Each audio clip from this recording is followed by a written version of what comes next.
right. Hello, everybody, and welcome. I'm so glad that you're all here. We have folks in person and we have folks joining us virtually. So wherever you are, I'm glad that you're able to tune in. I want to introduce myself first, and then we'll do a little introduction for our speaker today. I'm Carly Thompson, and I'm the Community Programs Coordinator for Kalamazoo Nature Center. And I'm here to introduce Patrese, but I think it's not a surprise that Patrese Griffin is here talking about housing equity.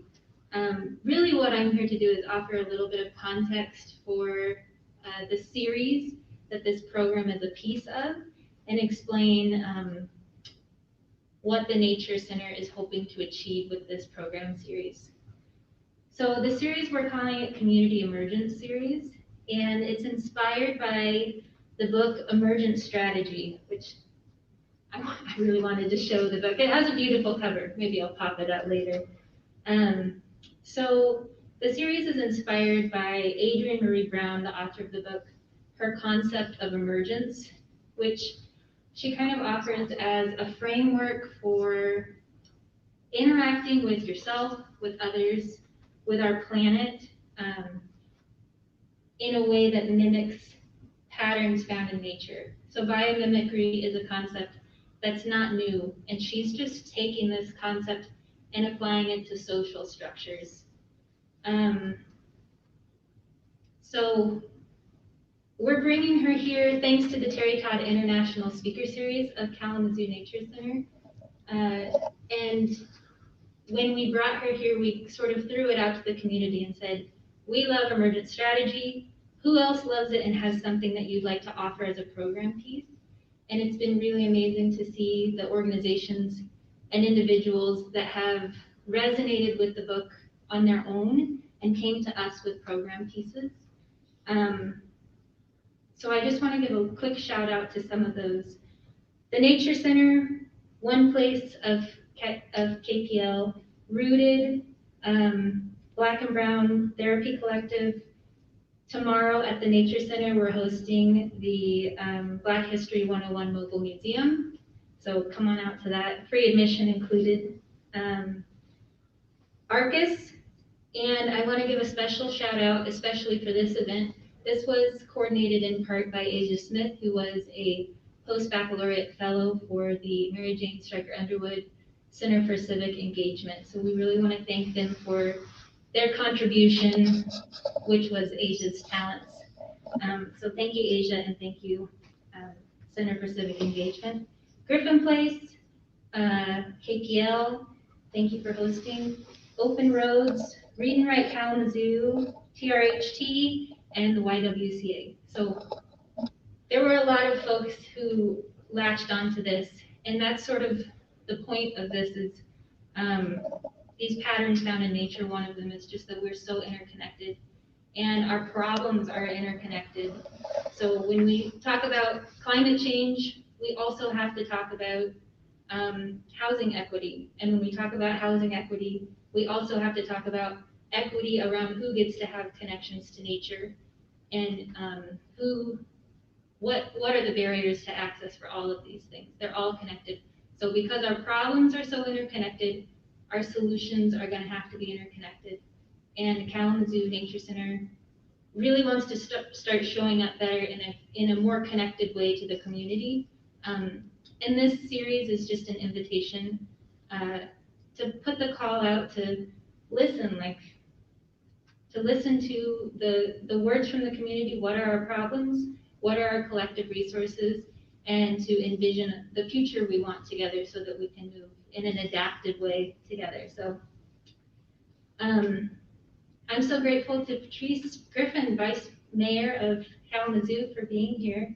And I'm going to hand it over to her. Before I do, I just want to make a quick plug that next week on Thursday, Adrienne Maree Brown is joining us virtually. So tune in for that. Come to the Nature Center webpage and follow the Community Emergence link to find how to register for that. I'll turn it over to Patrese. Thank you for being here. We're going to do about a half an hour of hearing from her, and then we'll take questions from online and in person after that. So Thank you, Patrese. Thank you. Thank you so much, Carly. Good morning, and thank you all for taking the time to be with me today as I talk a little bit about housing. Before I begin, I want to thank the Nature Center, Rooted, One Place, Kalamazoo Public Library, and all of the amazing sponsors for bringing this series together. It's so important. Please forgive me as I breathe in slowly with my mask. If there's any issues with understanding or hearing me, just let me know. So a little bit about me. Wow, so, okay, you see me in front of you today. I'm standing as the Vice Mayor of the City of Kalamazoo. Backtrack about 6 years ago, my husband, my family, we regular like everyone else in the community, we're living life, we're working day to day. We come home, at the time we're renters, and we find that our house is condemned. And so, even though I have background in property management, I've spent about 16 years managing every sort of property you could think of. I wasn't ready. We weren't ready for what just took place. So here we are thrown into the throes of the city and the community of Kalamazoo and having to search for housing. I had never gone through an experience quite as traumatic as that one. We spent in total about a year without permanent housing. We ended up, a friend of ours allowed us to stay in their basement while we looked to secure housing. We were not able to secure housing until a family member who had owned properties had a vacancy and was able to allow us to open it back up. So what was that experience like for that year, trying to find housing? Well, I can tell you it was traumatic, it was devastating, it was eye-opening, and it lit a fire up under me like I had never had before, which is why I'm standing in front of you today.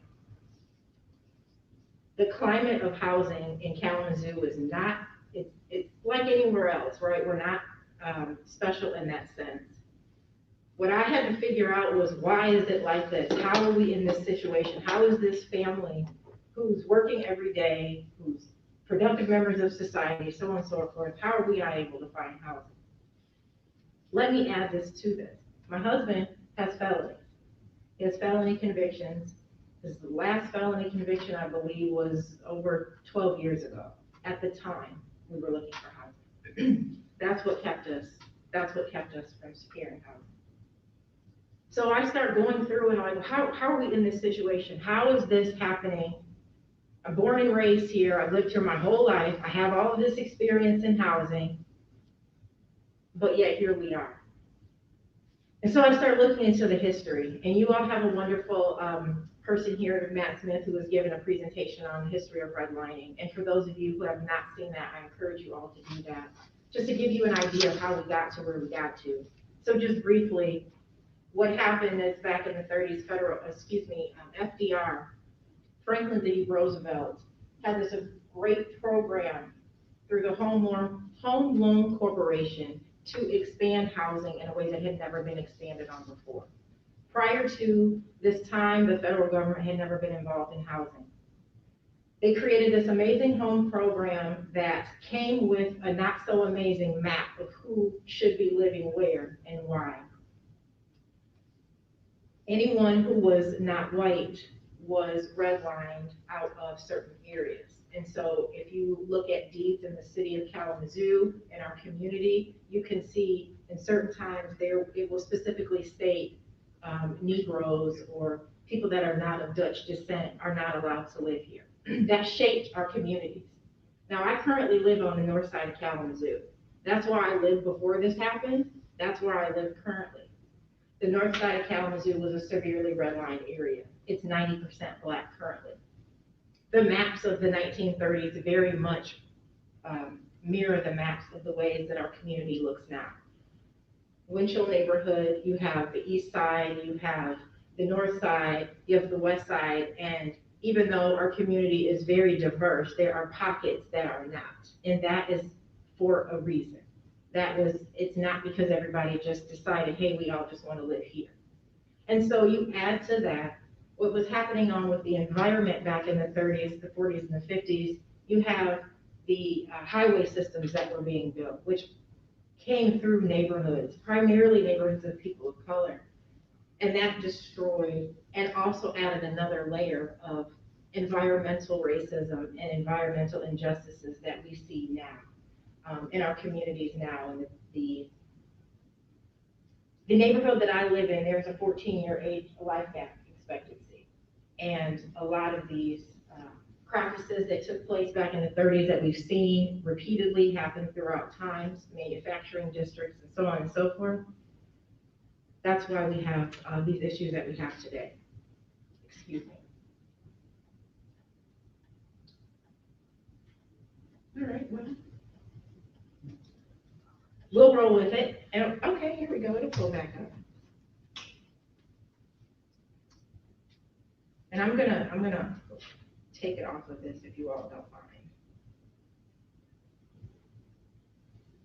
Okay, so that's where we're at. That's how our communities look the way it is. Okay, so back to how is this like this? What can we do to change this? Why is my situation the way it is? So I tell you about what happens back in the 30s and how that shapes what our communities look like now. Well, at the same time, Martin Luther King, the civil rights movement, they were fighting for justice, they were fighting for civil rights, and housing had everything to do with that. So after the murder of Dr. Martin Luther King, the Federal Fair Housing Act was signed in. And so that was supposed to allow for people to have more opportunities with housing, and so open that up. That's not what happened. Similar to the maps in the ways communities are from the 1930s to now, is the same way with home ownership and discrimination. It's very similar to what it was in the 2020s as it was back in the 1950s, unfortunately. And so how are we still having these issues? So what also, let me make sure I add to this, which some of you all may have heard, after redlining and that other ways to destroy communities, you have the highways, you also started hearing terms like blighted and slums and these programs that were called urban renewal programs that were supposed to come through and, uplift the communities. Kind of missed the mark on that as well, because what ended up happening is it just tore down a lot of units. So even if you drive across our communities, you might see areas where there's just nothing there, where there used to be something that stood, and that ties into that as well. Oftentimes, the redline neighborhoods became the targets of these urban renewals due to divestment, and it didn't quite land the way it should have for the communities that were in the greatest need. So now we have Kalamazoo. We have 2021, and we have an amazing amount of resources in this community. We have an amazing amount of people who are dedicated, who are charged with, addressing our housing issues, and yet we look up on Ampersand and we have an encampment that's out of control. We have a hidden group of homeless people that go unseen. That is where my family fit in. We were the hidden homeless. So I don't know how many of you know. I'm going to ask you all in the audience that are sitting here with me a question. If you had to guess, who would you say was the highest homeless population in Kalamazoo County? Does anyone want to take a guess? Anyone want to take a guess? Families with children. Families with children? Anybody want to give any other? Well, you are absolutely correct.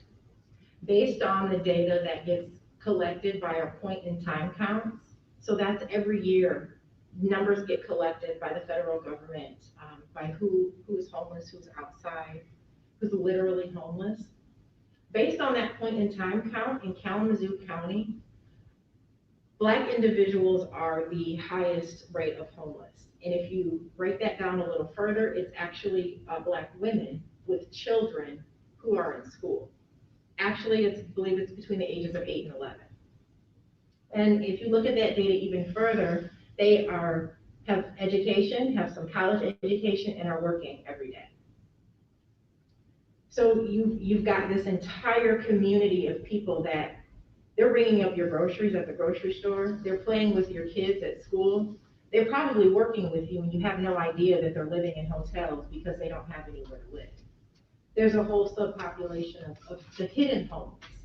And when we talk about barriers and we talk about how are these people how are people staying in homelessness, right?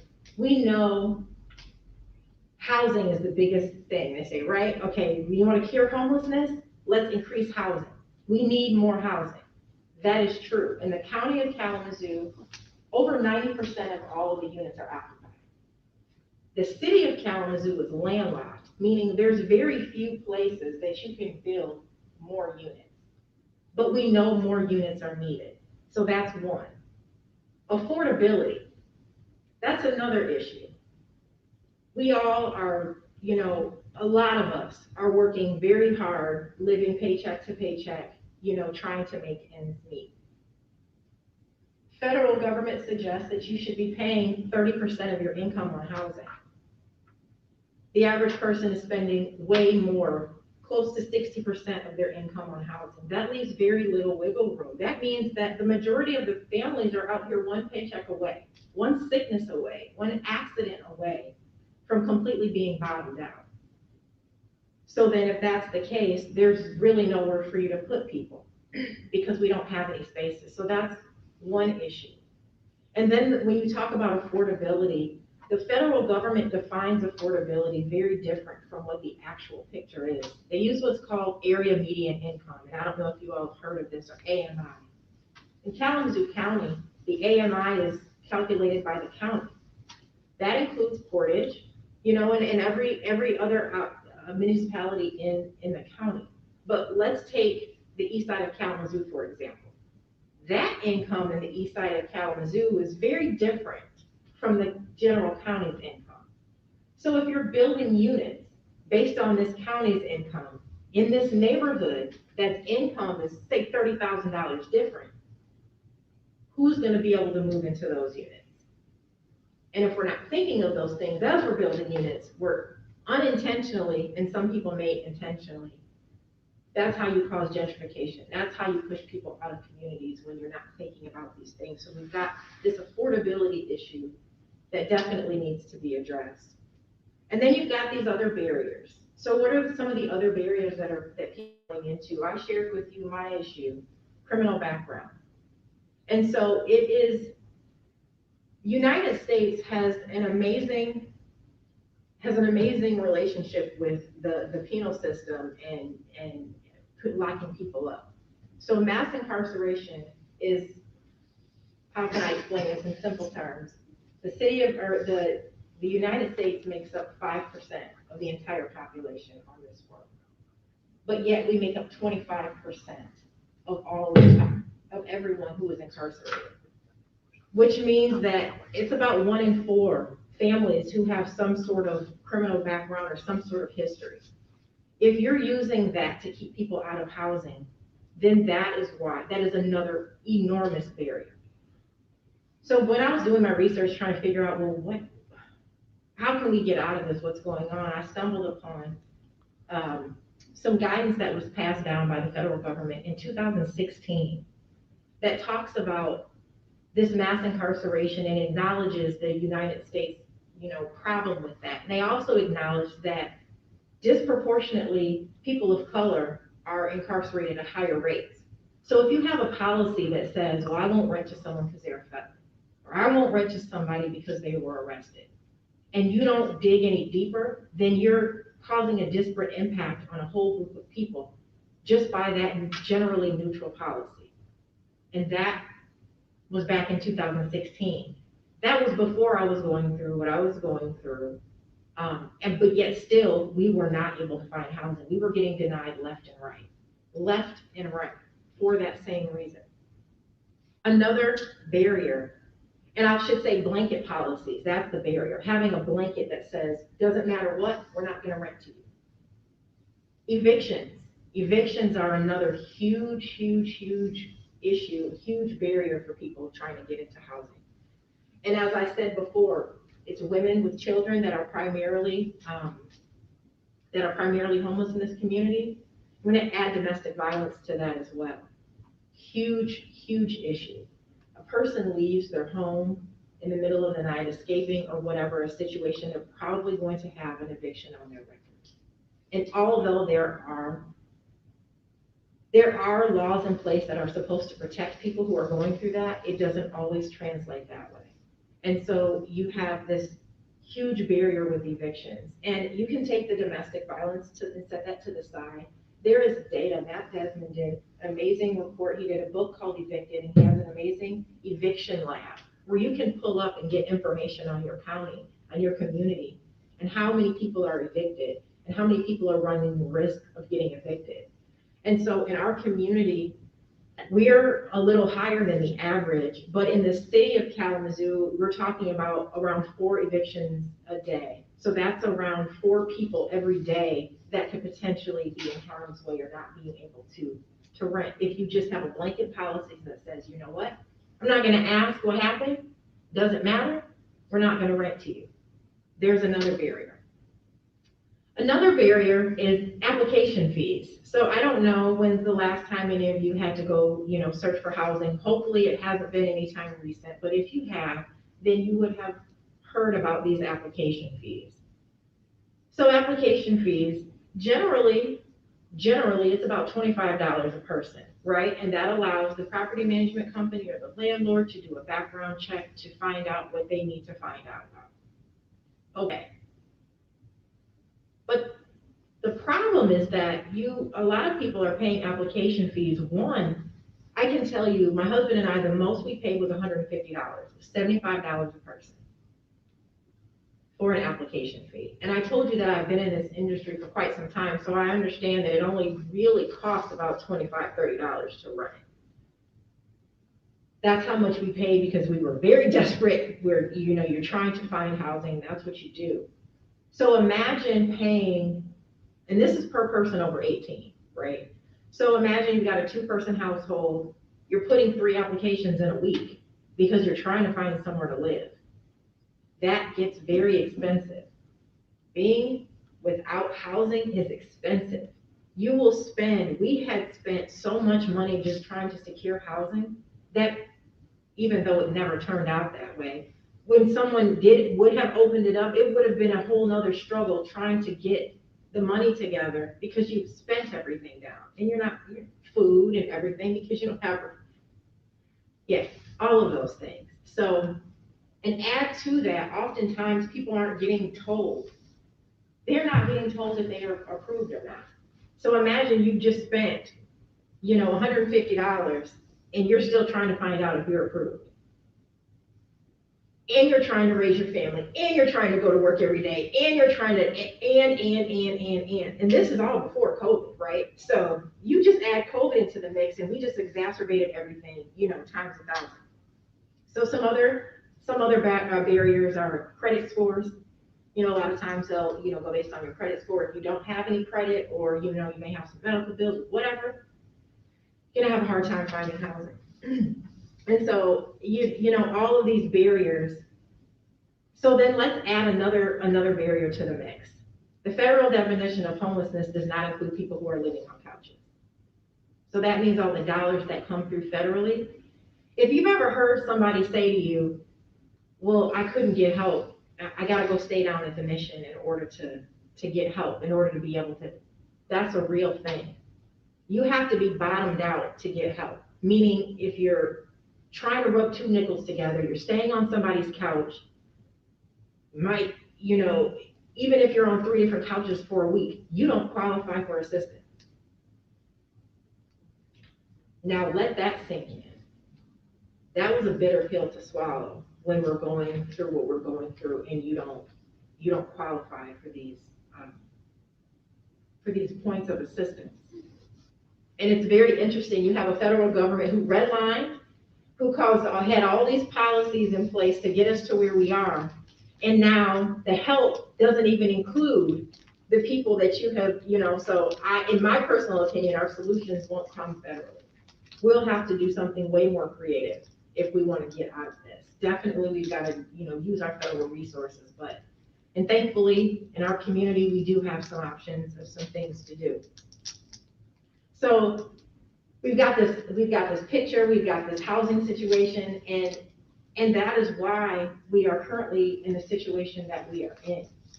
We have hotels that are full of families who cannot get into housing. We are land strapped. We do have new developments coming up. We do. They're workforce housing. Workforce housing is for people who are working every day. But I work every day, and I don't know that I could afford, $1,500 a month for 2-bedroom. That's a lot. That's a lot for the average person. So we've got to be very intentional about the new builds that we have, because who are they for? If they're not for us, then they're for somebody. And when I say us, I mean all of us in this community. And so just to give a little I shouldn't say a little background. Some of the effects of this. So what other things are we seeing in our community? Asthma. As a result, I mentioned the environmental justice where people are living, and you have people that are suffering with asthma. Horrible, horrible, horrible stories. Terrible breathing problems. You have transportation policies and where people are driving through communities, and that smoke and that. When you come through 131 and you come right through the north side and you're coming off, these are all things that my eyes had to be open to, and how, similar to what Adrienne Maree Brown is talking about, how all of these things are connected. It's so important that we look at all of these pieces and how they all play a part, because they do. And then in 2021, we have issues of gun violence. We have huge spikes of gun violence. We have huge spikes of people in untreated mental health issues. We have huge spikes of people, bottoming out. And that's because we're not connecting all of these things. We're not seeing how all of this plays into one another. And in Kalamazoo and Battle Creek, we have the highest population of homeless youth in our state. That's a lot. Detroit, Grand Rapids are large enough, but yet Kalamazoo and Battle Creek. And then we look at, some of the things that have happened. Let's just talk about the last year and some of the solutions that we've seen, and some of the, I will call them Band-Aids, right? Because we try to do what we can do. We're trying to, but so we've had the encampment that was originally on Mill Street, right? That was on brownfield land. And for anybody who doesn't know what brownfield land is, that is land that's underdeveloped, has not been used, and more than likely contaminated. So, and it's also subject to flooding, right? So they move people from that area because it's brownfield land and it's contaminated, and now they're moved over to Ampersea. Ampersea is brownfield land. It's just as contaminated. It's just not in view of people when they're driving by. It's just out of the way. So there was a decision made to try to eliminate and alleviate some of the people being outside. And so there was a hoteling project that was offered up for about 90 days to give people a break, give people some relief. That encampment project, that hoteling project, was manned by some amazing individuals in our community who did amazing work, because oftentimes people aren't treated like people. There's no humanity in how you get treated when you're homeless, because they figure that you put yourself there. And there's a huge continuum. Somebody made some wrong choices, I'm sure. Somebody didn't. Somebody tried everything they could. Someone's husband died. Someone's spouse died. Someone, had an accident. Someone couldn't get help because they weren't totally bottomed out. That's who is making up our populations of our homeless individuals across the board. But so we have these solutions and we say, you know, we've got people that are outside because that's what people see the most. They see people who are outside and that's what tugs at your heartstrings, seeing people outside. But what about the people that are inside? What about the people who are on couches? But we have all of our resources and all of our efforts and all of our energy only for people who are outside. So our hoteling project was only for people who are outside. When we were in COVID and in Kalamazoo, our kids didn't go back to school. So think about how many families and parents were out, couldn't get into that hotel project. All of the resources and benefits that are going to the encampment project, which they should. And we have to make sure we have resources for our families and for those that we are not seeing. Because we do have this information, we do have this data. Solutions are going to be temporary, solutions are going to be long-term. But solutions are needed if we're going to cross over to the other side of this housing crisis that we're still in. Solutions is how I got into this space altogether. Just really briefly, in September 8th of 2020, I'm so excited. The Kalamazoo City Commission unanimously passed a housing ordinance that I've been working on and championing since our housing situation. And what it did was add increased protections for renters. We added protected classes. The protected classes were source of income because people have housing vouchers, right? We have an amazing millage program. But do you know that until we made that change, that people could be denied for housing just because they have those vouchers? Meaning you could qualify every other way, except for you had a housing voucher and they say, no, we don't want to take you. And for a lot of our people, family members and community members that are on fixed income, particularly our seniors, it hits them hard. It hits them very hard. And then the extra piece they say, if they do take your voucher, well, you know what? You've got to make 3 times more than that. How is someone who is making disability going to make 3 times more than that? But that's why we took care of that in ordinance. So it adds source of income protection. Personal identification method was also an added protected class.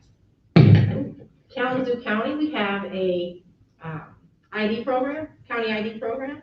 But how does that interact with people when they're going to get housing? We make sure we added protection for that. Educational affiliation. We are a college town. So many people have wonderful experiences looking for housing because they're students, and sometimes they have awful experiences trying to find housing because they aren't students. So how do we make sure everybody can get housing in that? Also, status of a survivor of domestic violence.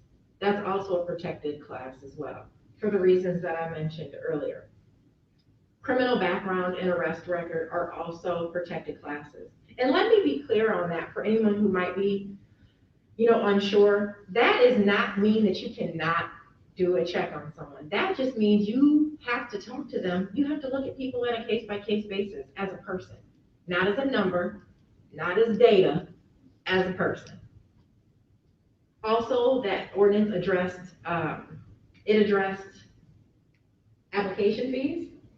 If you're not going to rent to someone, you have to give them, let them know. If you collected 10 applications, and by the time you got to the 3rd one, they were approved, those other 7, you give them their money back and you tell them they're not approved. Very easily.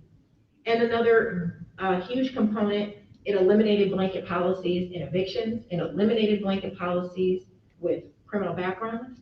And it had one of the most important pieces, which is a enforcement piece, the Civil Rights Board. Because part of the reason why our communities look the same now that they did then is because we didn't have a strong enforcement piece. And now we do. So what does that mean for our community? We're a year out from that housing ordinance. It's made impacts in the city of Kalamazoo. Currently, I'm working with Truth, Racial Healing, and Transformation, of which I'm part of the leadership team, and Isaac, Interfaith Strategies for Action and Advocacy in the Community. They're an interfaith group. I'm part of them as well. And so we're working to expand this housing ordinance outside of just the city. Because with our county millage that has come through and all of the American Rescue Plan dollars that are coming through, we have a lot of funding in this community. But we need to remove those barriers from housing, because even if you build every single unit that's needed, if you don't remove those barriers, they still will not be able to access housing, and we still won't be hitting the mark. We also have to address our zoning to make sure we have opportunities for people for our infill housing. And alongside of that, I didn't touch on that earlier, but we have a wealth gap that's huge with respects to people of color, specifically Black individuals. If we don't start looking at home ownership, all of the new builds, if it's just a bunch of apartments, that's not healthy. That's just only going to be a small Band-Aid on what we need for our larger community. So I just want to touch on, before I end really briefly, just to give you all an update on the encampment and things that are happening there. So the encampment is getting ready to come to a close at the end of this month, September 29th. It will be shut down. They are currently working with ISK to go in and try to relocate everyone in the most humane way possible. The truth of the matter is, some people, for whatever reason, they don't want to be inside, and that's their right. There should be a spot that should be sanctioned for people. And until that happens, and until we have permanent housing for everyone, after September 29th, I'm not certain what will happen. The Gospel Mission has opened up. The Kalamazoo Gospel Mission has expanded their doors, their bed space. That is not, that is an option. That is an option. You know, having children, I understand that's not an option. The school bus picks you up right there. That's not an option if you have kids, if you never knew that. And so I just have to say that there. As a parent, you know, my daughter started school out of a hotel room. She graduated, we have somewhere to live, and the trauma that causes. I just had to say that. But yes, as I end, I just want to say there are amazing groups of people in this community that are doing amazing things. It will not continue if we don't continue to sow into each other, to build into each other, to have relationship with one another, and to be proactive and not reactive. We have all the data that we need. We have all the information that we need. We have resources that we need. But now it's time to stand and be equitable through and through, every way possible. If the solution seems like it's a good idea, but it's not equitable, it's not a good idea. And until we look at all of us, then we'll still have some of us left behind. Thank you.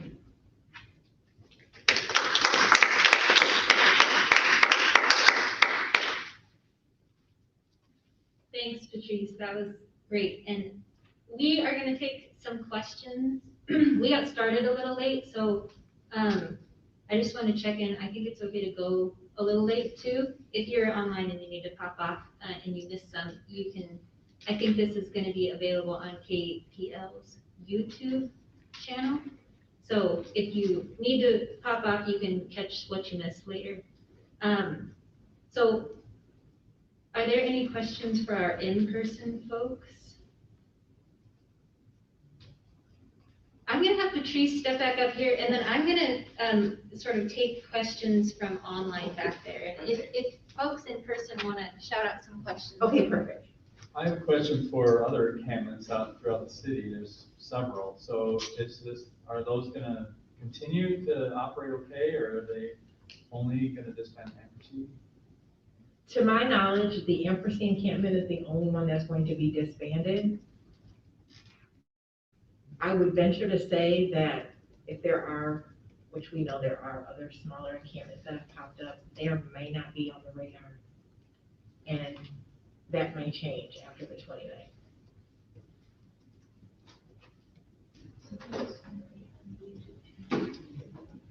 I'm not sure what my question is, but I want to make some connections with the environmental justice piece and the and what's coming. So there's a few things I want to say, and I guess I just want to hear your thoughts or comments about it. There's obvious connections with the brownfield spaces. We're looking to think about how to restore some of our landscapes, urban landscapes. We should be working together to think about where we are focusing and how those landscapes are impacting the populations of folks that are surrounding them. So we know that nature provides like mental health. It lowers our mental health statistics. It has an impact on violence and has impacts on health. Because it provides both experiences that are healing for folks and increase our well-being, but also it provides actual physical, like fresh air benefits to populations. And the disparity in our community is visible and impactful in our community. The other thing that we're looking at that I want to hear your thoughts about are, and where I think we really need to have discussions are, the Nature Center is both looking to focus on equity and climate change. And as we're looking into the climate crisis, we know that Michigan is going to be an ideal place to be for refugees, both from our own country and other places, which is only going to increase our need to have a solid plan for addressing housing equity and the housing crisis and homelessness in our community. Can you talk a little bit about that, please? Yeah, definitely. So, I mean, you're absolutely right. There needs to be very intentional connection between the two. And I think so much of the conversation has been siloed between environmental justice and between housing, that it's just now starting to have these collective conversations. And to the point about the brownfield, you're absolutely right. But if we need people to fill these spaces that have thoughts like you do, because when these rooms are, occupied, decisions are getting made, regularly. And oftentimes we don't find out until afterwards. So how do we get involved during? How do we lift our voices up while things are happening and really, demand that? These are the things that we demand as a community, that, these things are taken into consideration, because if not, we will all suffer. And I'm thankful for the work that's getting done in these spaces of seeing this collective energy. And I'm really looking forward to what's to come on the other side with this intentionality around this work. Thank you. Are there any other in-person questions? Okay, we can take one from, I think this is Facebook Live, from Jermaine Jackson. And he was wondering or asking if you could, Vice Mayor Patrese Griffin, can you speak to the point you made earlier about the individuals that chose to not want help or decided to stay outside, and how we can address this need as a community? I feel that many people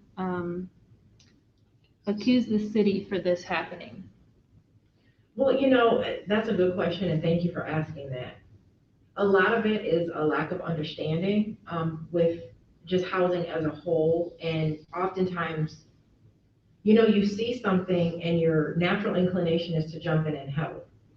And, that's what people want to do. Sometimes there's not as much listening to, what's going on. And so we have to listen to people when they don't want that help for whatever reason. And that spectrum is large. That could have something to do with mental health issues. That could have something to do with substance abuse issues. It could have something to do with, that's just how they want to live, and that's their right. So I think it's just important to know that, to lift that up. And so when you're talking about solutions, so for me, when I think about, homelessness or housing crisis, it's huge. I love targeted universalism in terms of how I approach it, because the universal idea is to eliminate homelessness. but how are you gonna target? Because the veteran might be going through something different than, you know, this Black mom over here, who might be going through something different from this Latina woman over here. So, you know, but we need to notice what everyone is going through and then make adjustments and solutions accordingly. And I think part of that is being honest about the fact that everybody doesn't want to go inside, right? And so that's why I've been very strong about, there needs to be some outdoor space, something that's sanctioned that people can go to for people who don't want to go inside. Because if not, we're going to keep seeing pop-ups of encampment here, there, and there. That's not safe. It's going to get cold, and we saw what happened last year with fires for people just trying to stay warm. This is a really good question. So this is a question from Janet Mueller. Do you feel that Kalamazoo area is committed to securing a level of human dignity for all? And is there a feeling that it is impossible or too costly? Great question. It's not too costly. We have way too many resources. Speaking for myself, I don't subscribe to that. So that's not it. It's just how you're spending the money is really it. How are you investing those dollars? And what are those outcomes? And then, you know, the people, sometimes you have very well-intentioned individuals, but if that's not what you do, then you don't have the lens to really attack the issue the way it needs to be. Or if you've not experienced something, you know, it's very different reading about something than going through something. And so we need more individuals who have all of this types of experience in these spaces to make some of these changes. I think when things happen, I think there's, just like the hoteling project, and I was, you know, very vocal about this at our commission meeting. I don't want anybody outside. I don't want that doesn't want to be. But don't come giving and asking for these inequitable Band-Aids, because we can't do that. But if we continue to be inequitable, if we continue to scramble for solutions and grab at the lowest hanging fruit that is not going to really help, then we're not going to get any better. And we just did that last year with this, like that just happened with this hoteling project. We just spent over $1 million total in this community. And we don't have permanent housing for everybody on the other end.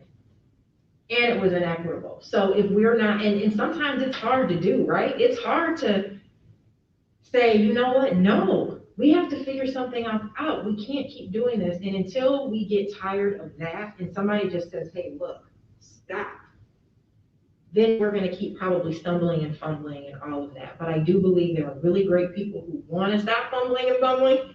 So I believe that we will get there. So to that point, I'm going to throw a question out from Gwendolyn Hooker. She says, please provide any next steps or calls to action we as a community can collectively advocate for. Yes, thank you, Gwendolyn Hooker. And she was she led one of the organizations who did a lot of work with the Hotel Intervention Project and does a lot of work in the community with this. I think we have to stay diligent in our asks, become educated.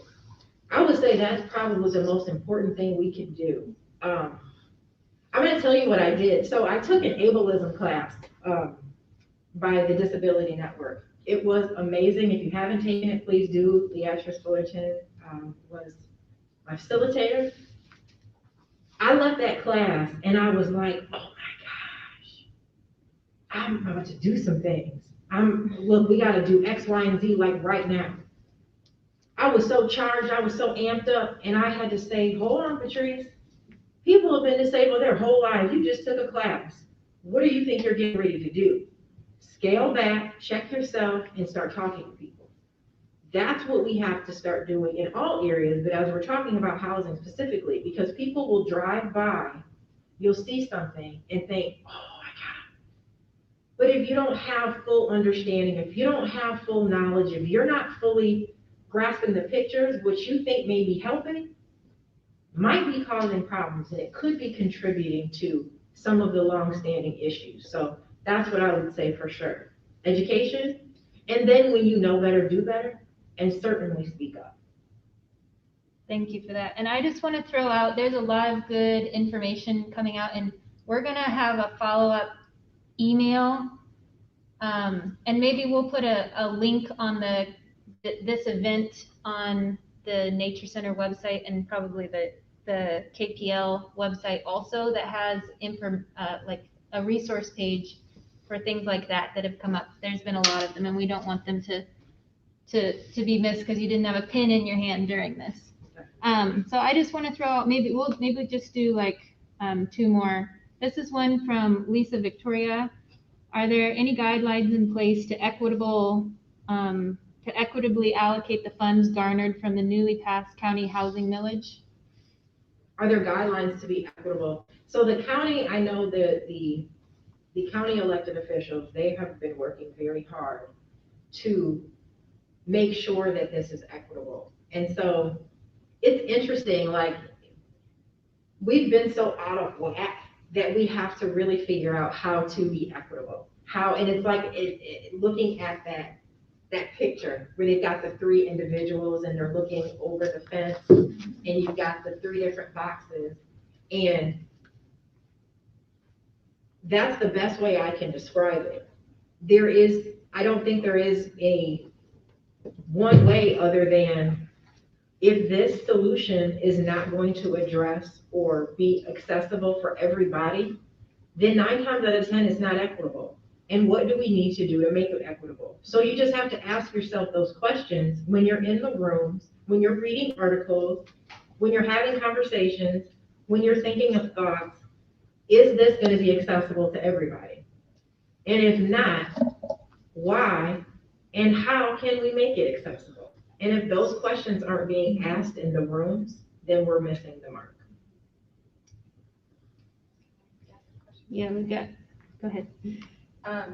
One of the things that Adrienne Marie Brown talks about in her book is this idea of diverse problems and diverse solutions, and collective leadership towards finding those. What do you feel like the next, and I hear that in what you're saying right now, and it sounds to me we need to figure out who's taking leadership on all the different ways that we need to see solutions rise. And what are stepping stones from your perspective at the city level that need to happen in order to allow for that conversation to start taking place? So the COVID actually caused people and organizations to talk in ways that they hadn't been talking previously. And so that's one of the beautiful things that have come out of COVID. So continuing to build on that, like I said, being proactive, we've got all the data we need on things. It's just now you need to do something with that data. I think bigger than the city, so obviously my purview's in the city, that's where I'm elected to, but the city is also becomes ground zero for things because that's where all the resources are. They're right in the center of the city, which is not unlike any other, other cities, but it's a county problem. It's a community issue. In my opinion, the state should have a housing plan, should have had a housing plan. And then the county should have a housing plan, should have had a housing plan. And then the municipalities can work from there. The policies, practices, and procedures need to be reviewed extensively with an equity lens. Because I guarantee you when they were written, they weren't written with everyone in mind. And so we've got to go back and look at, like I said, our zoning. We've got to look at our home ownership, our rental policies, because a municipality, they don't provide housing. Well, our municipality doesn't provide housing. Our Public Housing Commission doesn't own properties. What the municipality is charged with is creating a framework that says, here in this municipality, we don't discriminate. We're equitable. We have access, and we're making a space for everybody. And they have to be intentional about that. And until that happens, like really digging down in, and I was working with the Upjohn Institute a few years ago on Southwest Regional Poverty Committee, and they were supposed to be working on this, and I'm not sure what came of that. I still don't think we have a plan for our county. Until we have one county plan, you're gonna have all of this, all of this, all of this, and hope everybody's talking and hope everybody's moving. I sit on the continuum of care. I'm chair of the allocations and accounting committee. I also sit on the Brownfield board. I'm a part of Isaac, a part of TRHT. I make it a point to be in the rooms so the dots can be connected. So we just have to operate. That's how I see things. Yeah. I'm like, Yeah. I could fill this whole chart up with housing for the state, for the county, and we can just, but that's how we've got to do it, intentional. And then, like you said, the environmental racism, and all of the other And areas. another place where overlap happens is if we focus some of our infrastructure dollars on lowering our carbon footprint and focused on lower income housing, to do that, we lower the utility bills of people who need lower utility bills the most, and increase our, or decrease our carbon footprint, and are helping to solve the climate crisis in our community at the same time. And that's like a climate issue and a housing issue with a solution that benefits both things. Love it, absolutely. Yeah. And you have to kill the myth that having green living is attached to wealth and, expensive. There's things that we can do. I love that you brought that up, infrastructure and how all of those things correlate. Absolutely. Okay, I feel like we're getting close to the end of time, but we have one question here that I really wanted this to be where we landed anyway, so I want to thank R.H. DeGraw for this. Eddie DeGraw from Habitat for Humanity, it looks like. Okay. Are there examples of other programs in communities or cities, regionally or nationally, that we can model after, or that you're inspired by? And I just want to throw out and lift up, this was just a comment that Gwendolyn Hooker added. She lifted up the Cass Community Social Services Tiny House Project of Detroit. But yeah, I was hoping that you could land on like, what inspires you? What are the things that you see that you're like, yeah, we can do that, we should do that? Absolutely. So that's a really good question. And yes, tiny homes is one of those incredible solutions. So as I stated before, I don't think we're going to get out of this using the federal government any other sort of traditional sense. So one of the things I will state is, for example, home ownership. One of the things I didn't necessarily touch on here, but I will provide that in the follow-up, is home mortgages. People of color have a very difficult time securing mortgages here in just our county. We have data that suggests that they're not even able to get in the door in terms of the application process. And so achieving home ownership is going to come from outside of those traditional sources. Having a nonprofit who owns houses, who can get those properties back into communities' hands via like a land contract of some sort, but not in the traditional sense, just with an average person, but just so examples like that. And that has been done before. As I said before, expanding on fair housing policies throughout municipalities, that's going to open the doors up. Having zoning that's inclusionary, that is includes and creates space for communities to live and work. All of these are just examples of how we can, really change what's happening. And then at the very simplest point, like I said, when you're in a room, I don't care what the conversation is. It might seem like it's a very small thing. It might seem like it's a very big thing. Is this for everybody? Why isn't it?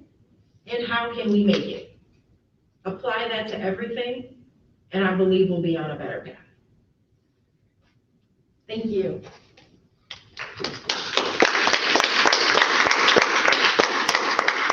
Thank you, Patrese, that was awesome, and I'm just so grateful that you are at all of those tables as someone who is invested in this community. So thank you for being here today, but bigger than that, thank you for what you're doing and being the voice at the table, connecting the dots. So yeah, thank you all. Thank you. Thank you. Thank you.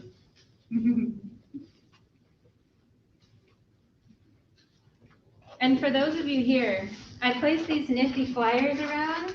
They have a QR code that will send you to the Nature Center website where we have all of the programs in the series. And if you aren't already registered, please join us for the Adrienne Marie Brown Talk.